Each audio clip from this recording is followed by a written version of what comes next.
Hi అండి అందరికీ ఎలా ఉన్నారు? మేమైతే చాలా బాగున్నాం. చాలా రోజులు అయిపోయింది కదా వీడియోస్ పెట్టక. మీరు ఎప్పుడైనా మెట్రో స్టేషన్లో మీరొక్కరే ఉన్నారా? ఎవ్వరు లేకుండా మీరు మాత్రమే ఎప్పుడైనా ఉన్నారా? నేను ఫస్ట్ టైం ఎక్స్పీరియన్స్ చేశా. అసలు ఎవరు లేరు, గార్డ్ కూడా లేడు. జస్ట్ నేను మా హస్బెండ్ మాత్రమే ఉన్నాం, ఇంకెవ్వరు లేరు. నాకెందుకో చాలా కొత్తగా అనిపించింది, అందుకే వీడియో తీసా.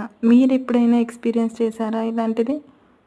చేస్తే ప్లీజ్ కామెంట్ చేయండి, చూద్దాం ఎంతమంది ఇలా ఎక్స్పీరియన్స్ చేసి ఉంటారు అని. నాకైతే చాలా కొత్తగా అనిపించింది. Please like our videos. Thanks for watching. Please subscribe to, మర్చిపోకండి సబ్స్క్రైబ్ చేసుకోండి.